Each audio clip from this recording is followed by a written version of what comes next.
Guys बिल्कुल सही पढ़ा आपने कि ये सारी बेसिक प्रेपोजिशन, सारी तो नहीं, सिर्फ 2 बेसिक प्रेपोजिशंस है जिनमें हम बहुत गलतियां करते हैं, जबकि हमें इसके मीनिंग पता है कि भैया इन का मीनिंग होता है में और इनटू का भी मीनिंग होता है में।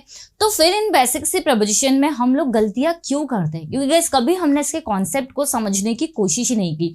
अगर हम इसका एक छोटा सा कॉन्सेप्ट समझ ले तो इन और इनटू में क्या डिफरेंस है, कहाँ इन लगाना है, कहाँ इनटू लगाना है, ये आप आसानी से समझ सकते हैं। तो आज के इस वीडियो में मैं आपको ये नहीं बताऊंगी कि इन का मीनिंग क्या होता है, इनटू का मीनिंग क्या होता है। ये बेसिक चीजें तो हर किसी को आती है, क्योंकि अगर आप अपना ग्रेजुएशन कंप्लीट कर चुके हैं या फिर स्कूल में है तो ये बेसिक प्रेपोजिशन कहीं ना कहीं हमें पढ़ने के लिए मिल जाती है।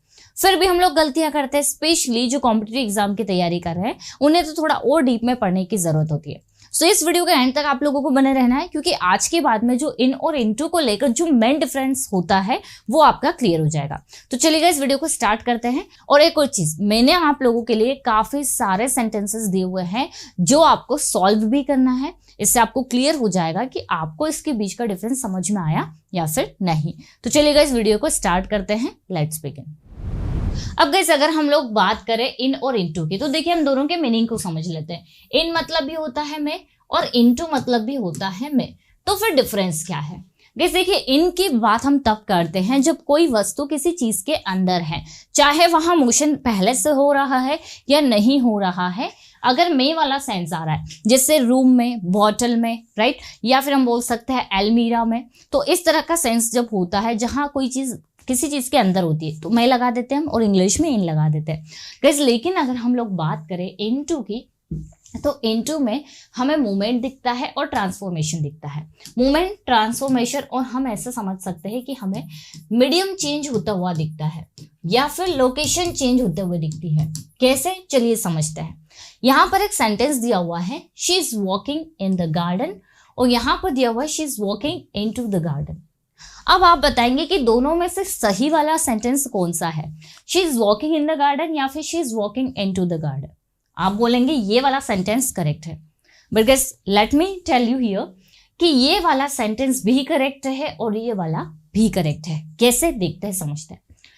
यहां पर है she is walking in the garden, इसका मतलब ये निकल रहा है कि कोई गर्ल है, राइट, कोई लड़की है और वह गार्डन में है और वो वहां पर चल रही है। तो मैंने आपको बताया कि कोई चीज किसी में है तो वहां पर हम इन लगाएंगे, चाहे वहीं पर मोशन हो रहा है, वो पहले से है, मीडियम चेंज नहीं हुआ, वह बाहर से गार्डन की ओर नहीं आई, वह गार्डन में थी, वह गार्डन में ही वॉकिंग कर रही है, चल रही है, तो हमारा सेंटेंस बनेगा she is walking in the garden. लेकिन गाइस यहाँ सेकेंड सेंटेंस में she is walking into the garden, इसका सेंस ये निकल रहा है कि कोई गर्ल, ये मान लीजिए मेन गेट है और यहां से वो गार्डन की ओर एंट्री ले रही है, मतलब यहां पर मीडियम और लोकेशन चेंज हुआ, बाहर से वह अंदर की ओर गई, तो यहां पर क्या हुआ, मूवमेंट हुआ। यहां पर क्या हुआ, मीडियम और लोकेशन चेंज हुआ। ठीक है, तो हमने यहां पर इनटू का यूज किया क्योंकि मीडियम चेंज हुआ, पहले वो बाहर थी और फिर अब वो गार्डन में गई, तो यहां पर एक मूवमेंट हुआ, मीडियम और लोकेशन दोनों चेंज हुई। तो यहां पर ये वाला सेंटेंस भी हमारा करेक्ट जाएगा कि इसका मीनिंग निकल रहा है कि वह गार्डन में चल रही है और she is walking into the garden, मतलब वह गार्डन में एंट्री ले रही है, गार्डन में आ रही है, ये इसका मीनिंग निकलेगा। तो यहाँ पर ये वाला सेंटेंस भी हमारा करेक्ट है। अभी हम जैसे जैसे आगे बढ़ेंगे वैसे वैसे आपको सारी चीजें क्लियर होती जाएगी। देखिए यहाँ पर दिया हुआ है he is in the room. अब कोई बॉय है, ठीक है, कोई बॉय है, वह रूम में है, तो मैंने कहा he is in the room, वह रूम में है। लेकिन यहाँ सेकेंड सेंटेंस देखिए, he got into the room, मतलब वह रूम में आया, उसने रूम में एंट्री ली। तो अब देखिए यहाँ पर कोई रूम है, कोई कमरा है, कोई बॉय वहां पर पहले से है, तो हम वहां पर बोलेंगे he is in the room. लेकिन अगर वह बाहर से अंदर की ओर आया, जैसे मैंने कहा कि वह रूम में आ रही है, रूम में आ रही है, या फिर वह रूम में आया, तो सेंस तो हिंदी में वाला आया कि वह रूम में आया। लेकिन हुआ क्या यहाँ पर बात हुई मूवमेंट की, यहाँ पर चेंज हुआ मीडियम। मीडियम कैसे चेंज हुआ, पहले वह बाहर था और अब वह रूम में आया, सो गाइस वहां पर हम लोग इनटू का यूज करेंगे। ये इसका पहला यूज है जो मैंने आपको मूवमेंट का बताया, ट्रांसफॉर्मेशन वाला भी हम लोग देखेंगे। अब यहाँ पर दिया हुआ है don't pour my water into your bottle. Second sentence है there is little water in the bottle. अब गाइस देखिए कोई बॉटल है उसमें पानी है, तो हमने कहा कि यार इस बॉटल में थोड़ा सा पानी है, तो पानी ऑलरेडी अंदर है, पहले से ही अंदर है, तो हमने कह दिया there is little water in the bottle, मतलब बॉटल में थोड़ा सा पानी है।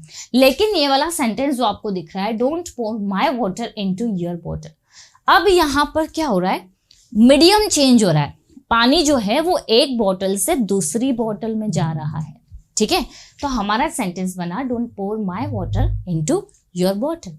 तो यहाँ पर ये जो बॉटल था इसका पानी किस में जा रहा है, किसी दूसरी बॉटल में, और सेंस किसका आ रहा है, मे का ही आ रहा है। मतलब हिंदी में हम बोलेंगे कि मेरी बॉटल का पानी तुम्हारी बॉटल में मत डालो। तो मैं तो आया, लेकिन इन क्यों नहीं लगाएंगे, क्योंकि वह पानी बॉटल में है नहीं, हम मीडियम चेंज करते हुए दूसरी बॉटल में उसे डाल रहे हैं, ठीक है। तो ये हमारा इस तरह से सेंटेंसेस हुए। हमने देखा कि भैया इन यूज होता है लोकेशन और पोजीशन बताने के लिए कि कोई चीज कहाँ पर है, मतलब किस जगह में है। और हमने इनटू देखा कि ये कब यूज होता है, जब चेंज होता है मीडियम या फिर लोकेशन, ठीक है। चलिए तो क्लियर हुआ, आगे बढ़ते हैं। गाइस देखिए यहाँ पर है the teacher is in the classroom, मतलब टीचर कहाँ पर है, क्लासरूम में है ना। अब आप यहाँ पर देखेंगे, पहले तो आप पिक्चर्स देखिए। यहाँ पर सपोज करिए कि एक क्लासरूम है और वहां पर टीचर है, ठीक है। तो आप बोलेंगे the teacher is in the classroom, मतलब टीचर क्लासरूम में है, कोई मोशन नहीं हो रहा है, यहाँ पर कोई मोशन की बात नहीं कर रहा है। बट एक सेंटेंस दिया हुआ है the teacher is coming into the classroom. तो क्या दोनों सेंटेंसेस करेक्ट है या इनकरेक्ट है, आप बताएंगे। गाइस यहाँ पर दोनों ही सेंटेंसेस हमारे करेक्ट है, क्योंकि इससे पता चल रहा है कि टीचर जो है वो ऑलरेडी क्लास में है, लेकिन इससे पता चल रहा है कि टीचर क्लास में नहीं है, वह क्लास में आ रहा है। यहाँ पर आप देख सकते हैं इसको, ये वाली जो सिचुएशन है जिसमें टीचर बाहर से अंदर की ओर आ रहा है, मीडियम चेंज हो रहा है, तो हम क्या बोलेंगे, teacher is coming into the classroom, ना कि इन द क्लासरूम, है ना। मान लीजिए कोई कहीं से एंट्री ले रहा है, यहाँ पर चेंज हुआ हमारा मीडियम और लोकेशन कि वह बाहर से अंदर की ओर आ रहा है, या हिंदी में अगर देखें तो टीचर क्लास में आ रहा है या आ रही है। मैं का सेंस आया, तो आप सोचेंगे मैं आ रहा है, हम लोग इन लगा देते हैं, लेकिन नहीं, यहाँ पर मूवमेंट वाली बात हुई, एक जगह से दूसरी जगह किसी चीज में मूवमेंट हुआ, है ना।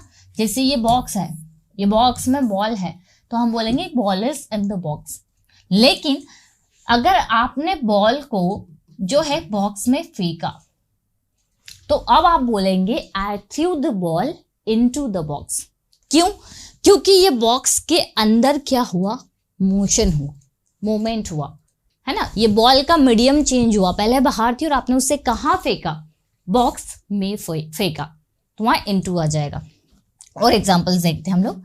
The dog is running in the room और the dog is running into the room. अब गाइस आप मुझे बताइए क्या ये दोनों सेंटेंसेस यहाँ पर करेक्ट है या फिर इनकरेक्ट है। The dog is running in the room, इसका मतलब ये हुआ कि जो डॉग है वो रूम के अंदर दौड़ रहा है, ठीक है।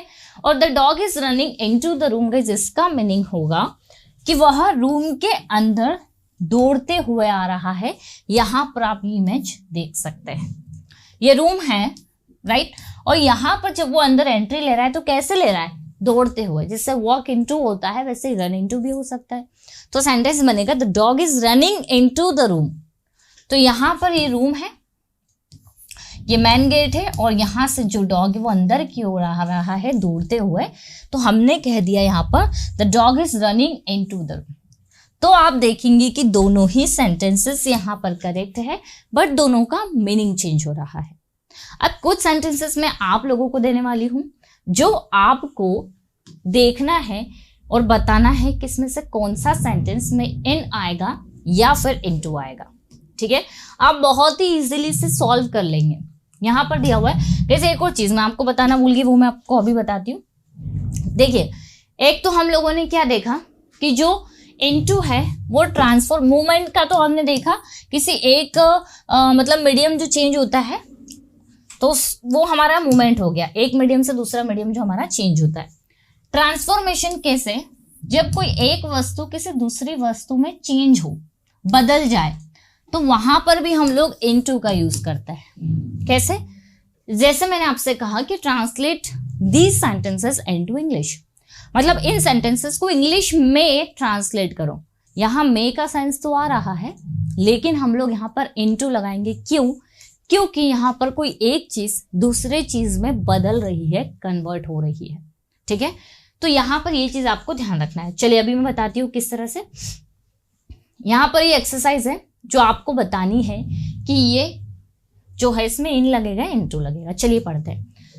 The boring lecture turned into और इन एन एंगेजिंग कॉन्वर्सेशन। एक बोरिंग लेक्चर बाद में हो सकता है इंटरेस्टिंग बन गया, तो एक बोरिंग लेक्चर किसमें कन्वर्ट हो गया? एक एंगेजिंग कॉन्वर्सेशन में, जिसमें सारे ही स्टूडेंट्स एंगेज होने लगे, इंटरेस्ट लेने लगे। तो यहाँ पर आपको क्या दिख रहा है? यहाँ पर गाइस ट्रांसफॉर्मेशन दिख रहा है, कोई एक चीज दूसरी चीज में बदली। तो यहाँ पर हम लोग इनटू का यूज करेंगे कि बोरिंग लेक्चर जो है वो एंगेजिंग कॉन्वर्सेशन में बदल गया। ठीक है, तो यहाँ हमने क्या देखा कि ये लेक्चर बोरिंग था और बदला किसमें? एक एंगेजिंग कॉन्वर्सेशन में। मे का सेंस आया तो हम लोगों ने यहाँ पर इनटू लगा दिया। सेकेंड है शी जम्प्ड इनटू और इन द पूल, वह पूल में कूदी। अब गाइस यहाँ पर कौन सा सेंस आ रहा है बताइए? ये एक पूल है, ठीक है। अब यहाँ पर उसने जंप किया, तो मुझे बताइए क्या चेंज हुआ? गाइस यहाँ पर मीडियम चेंज हुआ है ना, यहाँ पर मूवमेंट की बात हो रही है। यहाँ पर एक मूवमेंट हुआ और मूवमेंट किसी चीज के अंदर हुआ, वह पूल में कूदी, तो मैं इसमें क्या हुआ? मतलब मूवमेंट हुआ है ना। तो हम यहाँ पर लगाएंगे इनटू, ना कि इन। हाँ, इन कब लगाते हैं? अगर हम बोलते कि she is in the pool, मतलब वह पूल में है, तो अभी वो पूल में है नहीं, पूल में मूवमेंट हुआ, मीडियम चेंज हुआ, बाहर से वो पूल की ओर आई। सो गाइस हमारा यहाँ पर करेक्ट प्रेपोजिशन इनटू रहेगी। शी वॉक्ड इन और इनटू द स्टोर। अब देखिए वह चलकर आया, कहाँ पर? इनटू द स्टोर, स्टोर में। तो यहाँ पर भी मीडियम चेंज हुआ, बाहर से उसने स्टोर में एंट्री ली। Clear? The caterpillar turn into a butterfly. अब गाइस यहाँ पर क्या हुआ? एक कैटरपिलर किसमें बदल गया? बटरफ्लाई में। तो यहाँ पर चेंज वाली, ट्रांसफॉर्मेशन वाली बात हुई, तो हम लोगों ने यहाँ पर इनटू लगा दिया। हम इन नहीं लगाएंगे, ट्रांसफॉर्म हुआ, यहाँ पर एक चीज कोई दूसरी चीज में परिवर्तित हुई। I am dash my room, मैं अपने रूम में हूं, तो इनटू आएगा? इनटू नहीं आएगा, क्योंकि कोई मूवमेंट नहीं हुआ, बाहर से अंदर की ओर कोई भी चेंज नहीं हुआ। तो मीडियम में हम यहाँ पर इन का यूज करेंगे। The cat is dash the box, बिल्ली जो है वो बॉक्स में है। अब यहाँ पर मूवमेंट की बात हुई है नहीं। अगर हम बोलते कि बिल्ली बॉक्स में कूदी, हाँ, तो जंप हुआ, मतलब मूवमेंट हुआ, मीडियम चेंज हुआ, तो हम वहां पर इनटू लगाते, लेकिन अभी वह बॉक्स में है। सो गाइज यहाँ पर आ जाएगा इन। नेक्स्ट है she works dash a hospital, वो हॉस्पिटल में काम करती है। सिंपल सा, जब हम बताते हैं कि वह वहां काम करता है, वो उस कंपनी में काम करता है, तो यहाँ कोई मूवमेंट नहीं है, हम यहाँ पर जगह की बात कर रहे हैं, तो यहाँ पर इन आ जाएगा। He lives in the city, सभी जानते हैं कि इसका क्या आएगा। जैसे I live in Khandwa, she lives in Indore, they live in Bhopal, इस तरह से। क्लियर? सो गाइज इन और इनटू बहुत सिंपल प्रपोजिशन है, हमें जरूरत है थोड़े से इसके कॉन्सेप्ट को समझने की।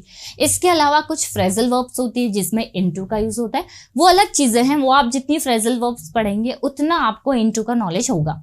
लेकिन ये मैंने एक ऐसा कॉन्सेप्ट बताया जिसमें अधिकतर स्टूडेंट्स कंफ्यूज्ड होते हैं, समझ ही नहीं आता कि क्या यूज करें।